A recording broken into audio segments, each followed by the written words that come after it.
מי שלא יודע, היא עכשיו אשתי. וראיתם שני ילדים למעלה. ומי שלא יודע, אני אספר לכם קוריוז. הייתי מדריך ירושלים, נכנסה את חניכה. איפה החצוצרה? אתה זוכר? ואלף. הייתי מעיר אותם עם וספה, הייתי מעיר אותם עם חצוצרה, עם טובה. ועם אלף, שכחת את אלף. זו החוצה. היה קטע של...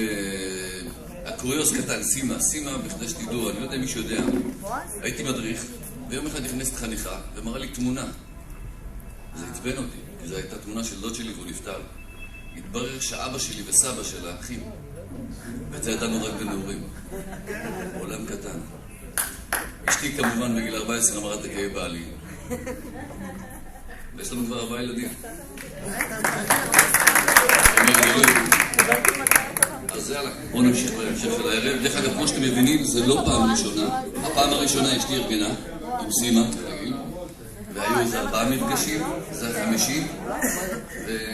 אני יודע שקבוצות האחרות ניסו לעשות את זה. אני יודע שהגיעו חצי בקושי. קבוצת ירושלים. לא זוכרת? זה קבוצת ירושלים. ובעזרת השם ניפגש כל כמה שנים. שלי היה ישראל. ונראה אתכם. שיהיה לנו אחלה ערב. יאללה.